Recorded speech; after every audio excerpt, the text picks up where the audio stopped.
নিঝুম সন্ধ্যায় প্রান্ত পাখিরা বুঝি বা পথ ভুলে যায়। কোলায় যেতে যেতে কে যেন কাকলে আমারে দিয়ে যেতে চায়। নিঝুম সন্ধ্যায়। Hello friends, welcome back to my channel. আমি আফরিনা হালদার। সবাই কেমন আছেন? আমি তো খুব ভালো আছি, আশা করছি আপনারাও খুব ভালো আছেন। তো আজকে নিয়ে চলে এসেছি আরও একটা নতুন ব্লগ। তো দেখতে পাচ্ছেন পুরো কুয়াশায় ভরা। এখন বাজে ভোর 5:30। মানে আমি উঠেছি আজকে রাত 3টের সময়। আমার একটু খাতাপত্রের কাজ ছিল, তো সেগুলো সারার জন্য।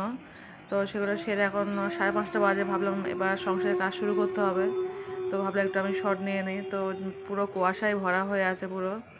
তো 5:30 থেকে আমি এবার এই শটটা নিয়েই আমি থালা বাসন মাজতে চলে যাব। তো সংসারে কাজবাজ শুরু করে দেবো, কারণ আমার 9টার মধ্যে রান্না কমপ্লিট করতে হবে, সেই কারণে। তো দেখতে পাচ্ছেন এখন আমি ভিডিওটি শুরু করে দিচ্ছি। তো চলুন আজকে কি রান্না করেছি, কী খেয়েছি না খেয়েছি সবটাই আজকে দেখাবো।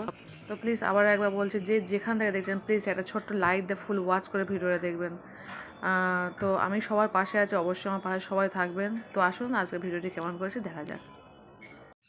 তো দেখতে পাচ্ছি এদিকে আমি থালা বাসন সব ধুয়ে নিয়েছি। এদিকে আমি গ্যাসটাকে মুছে নিয়েছি, নিয়ে ভাতটা বসিয়ে দিয়েছি। আর এদিকে আমি একটু মাছ ভাজা করবো, পটল দিয়ে মাছ করবো আজকে। পটল দিয়ে মাছ করে আর করলা আলু ভাজা করবো, আর অল্প একটু ভাত। তো দেখতে পাচ্ছি আমি 500 গ্রাম মতো পটল নিয়ে নিয়েছি। তো পটলটাকে আমি কেটে বেছে নিয়েছি। এদিকে আমি মাছটাকেও ধুয়ে নিয়েছি। তো আলু নিয়েছি কিছুটা, আর কাঁচা লঙ্কা পেঁয়াজ নিয়েছি। এদিকে আদা রসুন নিয়েছি। তো আদা রসুনটাকে আমি একবার পেস্ট করে নিয়েছি, আর জাস্ট এমনি হামানদিস্তে পেস্ট করে নিয়েছি। তো সকালটা মানে তাড়াহুড়ো করে রান্না করতে হয়, সেই কারণে আমি খুব একটা তেলে ফেলে কষিয়ে রান্না করি না। তো আমি পটল আলু একসঙ্গে প্রেশারের মধ্যে দিয়ে দিয়েছি, দেখতেই পাচ্ছেন। তো পটল আলু দিয়েছি, তার সঙ্গে একটু অল্প জল দিয়েছি আর লবণও দিয়েছি। আর এদিকে আমি মাছটাকে ভাজা করতে দিয়েছি। তো মাছটা ভাজা করতে গিয়ে একটু পুড়ের মধ্যে গেছে। তো আসলে বুঝতে পারিনি, একটু পাশে অন্য কাজ করতে গেছিলাম আর মাছটা তাদের পুড়ে, আর ওই মাঝখানে আগুনটা বেশি, তো যার জন্য ওই দুটোই পুড়েছে, বাদ বাকি সব মাছ ঠিক আছে। তো যাই হোক, ফেরত দেওয়া যাবে না, খেতে হবে। তো এদিকে আমি কটা বসিয়ে দিয়েছি, দিয়ে আমি তেলের মধ্যে তেল দিয়েছি, তেলের মধ্যে আমি কিছুটা পেঁয়াজ দিয়ে দিলাম। তো পেঁয়াজ দেওয়ার পরে আমি যে আদা রসুনটা পেস্ট করেছিলাম, সেই আদা রসুনটাকেও দিয়ে দিলাম, দিয়ে একটু কষিয়ে নেবো, যাতে আদা রসুনের গন্ধটা না থাকে। তো তেলে ভালো করে একটু কষিয়ে নেবো, নিয়ে আমি কিছুটা কাঁচা লঙ্কা দিয়ে দেবো। আপনারা সেটা গুঁড়ো লঙ্কা ইউজ করতে পারেন, বাট আমি তো জানেন সবাই, অনেকদিন যারা ভিডিও দেখছেন তারা নিশ্চয়ই জানেন যে আমি গুঁড়ো লঙ্কাটা খুব একটা ইউজ করি না, কারণ আমার বাড়িতে ছোটো বাচ্চা আছে। তো দিয়ে দিলাম লবণ হলুদ, 1 চামচ লবণ 1 চামচ হলুদ দিয়ে আমি আবার একটু কষিয়ে নিচ্ছি। তো কষানো হয়ে গেলে আমি এবার যে পটলটা সিদ্ধ করে গেছিলাম, ওইদিকে মাছটাও ভাজা হয়ে গেছে। আর এদিকে যে আমি পটলটা সিদ্ধ করে গেছিলাম, পটল আলু। তো ওদের পটল আলু সিদ্ধর সময় আমি যেহেতু 1 চামচ লবণ দিয়েছিলাম, সেই কারণে আমি কিন্তু যখন আদা রসুনটা কষাই সেই সময় কিন্তু অল্পই লবণ দিয়েছি, 1 চামচ মতো লবণ দিয়েছি। তো এদিকে আমি এটা সব দিয়ে এদিকে গরম জল অ্যাড করে দিলাম। তো তরকারিতে আমি সবসময় গরম জল অ্যাড করি। গরম জল অ্যাড করে না, তরকারির টেস্ট একটা অন্যরকম হয়ে যায়। তো দেখতে পাচ্ছি আমার এদিকে তরকারিটা ফুটে গেছে। তো তরকারিটা ফুটলাম, এবার যে মাছটা ভেজে রেখেছিলাম মাছটাকে সব করে দিয়ে দেবো। তো দেখতে পাচ্ছেন মাছ কটা আমি দিয়ে দিলাম। মাছটা দেওয়ার সঙ্গে সঙ্গে আমি একটু এবার কিছুটা নাড়াচাড়ার পর একটু কিছুক্ষণ চাপা দিয়ে দেবো, প্রায় 5 থেকে 7 মিনিটের জন্য চাপা দিয়ে দেবো। তো সবটা আমি চাপা দিয়ে দিলাম।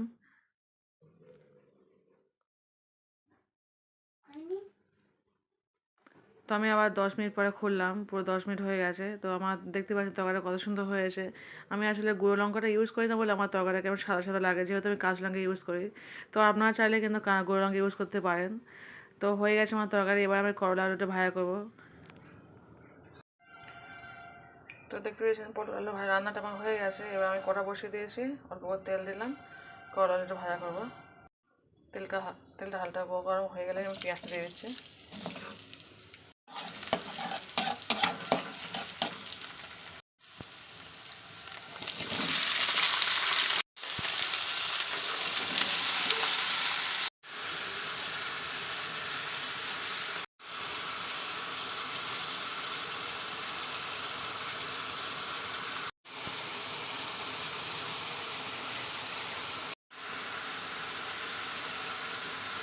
তো দেখতেই পাচ্ছেন আমি কিন্তু একটু কাঁচা জিরে দিয়েছি এই ভাজার মধ্যে, না একটু কাঁচা লঙ্কা পেঁয়াজ দিয়ে একটু কাঁচা জিরে, গোটা জিরে দিলে খুব খেতে ভালো লাগে।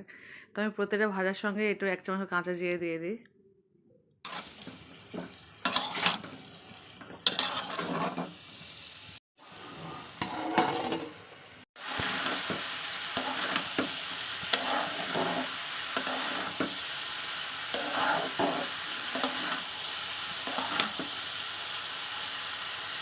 দেখতে পাচ্ছেন আমার এদিকে প্রায় ভাতটা হয়ে এসছে, এদিকে আমার এক মুঠো ভাতও আছে, মানে আগের দিনে রাতের ভাত। তো ভাতটা ওরা তো কেউ খাবে না, আমাকেই খেতে হয় বাধ্য হয়ে, কিছু করার নেই, ফেলতে তো পারবো না। তো এটা ভাজা হয়ে গেলে ওইটা আমি একটু পান্তা করে খেয়ে নেবো। তো আপনারা কে কে পান্তা খেতে ভালোবাসে অবশ্যই কিন্তু কমেন্ট করে বলবেন। তো আমার দেখতে পাচ্ছেন ভাজাটা প্রায় কমপ্লিট হয়ে গেছে, তরকারিটাও হয়ে গেছে, তো আমি রেডি হয়ে গেছে এবার দেখতে পাচ্ছেন। Hello friends, good morning everyone, সবাই কেমন আছেন? আমি তো খুব ভালো আছি, আশা করছি আপনারাও খুব ভালো আছেন। তো যে যেখানে দেখছেন প্লিজ এক ছোট্ট লাইক দিয়ে শুরু করবেন দেখাটা। তো আজকে সকাল থেকে দেখেছেন সবাই কী করেছি, সকালে পটল দিয়ে মাছ রান্না করেছি আর করলা আলু ভাজা করেছি। ছেলে স্কুলে চলে গেছে, আমিও রেডি হয়ে গেছি। তো আজকের ব্লগটি কেমন হচ্ছে অবশ্যই কিন্তু বলবেন। এখন বাজে সকাল 10টা 15। তো এখন নয়, মানে সন্ধ্যা অবধি চলবে। তো এই অবধি যতটুকু ভালো লেগেছে অবশ্যই কিন্তু লাইক করবেন, কমেন্ট করবেন, অবশ্যই কমেন্ট করে বলবেন আমার ভিডিওটি কেমন লাগছে। আজকে পর্যন্ত টাটা বাই। প্রতিদিনের মতো আবারও বলছি, যে যেখান থেকে দেখবেন প্লিজ ভিডিওটা ফুল ওয়াচ করে ভিডিও দেখবেন। আমি কিন্তু প্রত্যেক ভিডিও ফুল ওয়াচ করে, আশা করছি আপনারা ফুল ওয়াচ করে ভিডিও দেখবেন। তো টাটা বাই। এটা আমি প্রত্যেকটা বিবাহিত মেয়ের উদ্দেশ্যেই বলছি।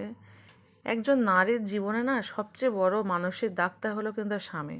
স্বামী চাইলে তাকে খুব তাড়াতাড়ি সুস্থ করে তুলতে পারে, আবার স্বামী চাইলে কিন্তু তাকে তাড়াতাড়ি পাগলও করে দিতে পারে। তো একটা মেয়ের জীবনে স্বামীর অবদান কিন্তু একটা বিশাল বড় ব্যাপার। কারণ একটা মেয়ে একটা বাড়ি থেকে আরেকটা বাড়িতে আসে, সে সমস্ত কিছু ত্যাগ করে, বাবা মা ভাই বোন সবাইকে ত্যাগ করে কিন্তু স্বামীর জন্যই, মানে স্বামীর জন্য সে শ্বশুরবাড়িতে থাকে। আর সেই স্বামী যদি তাকে সব সময় প্রতি কথায় খোঁটা বা তাচ্ছিল্য করে, সে তখন কোথায় যাবে সে নিজেই ভেবে উঠতে পারে। সেই টেনশানে, সেই এতে তার মানসিক দৃঢ়তা সে হারিয়ে ফেলে। তো সেই কারণে প্রত্যেকটা ছেলের বোঝা উচিত যে একটা মেয়ে সে সব কিছু ছেড়ে তার কাছে কেন আসবে বা তার কাছে কেন থাকছে। তো প্রত্যেকে যেন ভালো থাকে, সুস্থ থাকে, সেটাই আমি কামনা করি। কিন্তু প্রত্যেকটা ছেলেরও বোঝা উচিত যে সে যেন প্রত্যেকটা মেয়েকে ভালো, মানে তার স্ত্রীকে সে ভালো রাখার চেষ্টা করতে পারে। কারণ স্বামী যদি ভালো হয় তাহলে জীবনের সব সুখ দেখবেন হাতের মুঠোয় চলে আসে। কে দিয়েছে এটা বাবু? কে দিয়েছে বলো? সালাউদ্দিন। বলো থ্যাংক ইউ সালাউদ্দিন। হ্যাঁ বলো। থ্যাংক ইউ সালাউদ্দিন বলবো না কেন? এটা সালাউদ্দিন দিয়েছে তোমাকে, তো বলো তাহলে। সালাউদ্দিন এই কখনো আনবি না। হ্যাঁ ওই এতদিন থ্যাংক ইউ সাইল সাইল করে আসছে তো তাই বলতে ওর বাজে লাগবে। বলো থ্যাংক ইউ সালাউদ্দিন। না এবার খোলো, খুলে খেয়ে না। কি দিয়েছে এটা? ললিপপ? কি নাম বলো রে দেখি, এর নামটা কি বলো? ললিপপ। বাবা কি সুন্দর ললিপপ রে। আমি কালকে খেয়েছিলাম, কালকে খেয়েছি ঘরে গিয়ে। ঠিক আছে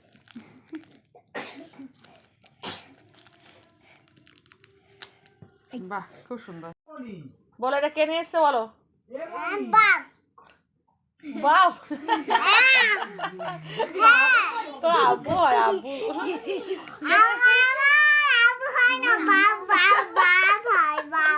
তোর বাবা কি নিয়ে এসছে কি ভালো করে দেখাও। কে নিয়ে এসছে আবার বলো? আব্বু নিয়ে এসছে। বলো কি লেখা আছে বলো? কেক লেখা আছে? আচ্ছা থ্যাংক ইউ। আচ্ছা থ্যাংক ইউ। দেখতে পাচ্ছেন তো এখন বাজে সন্ধ্যা 7টা। তো ওর বাবা টিফিন করবে।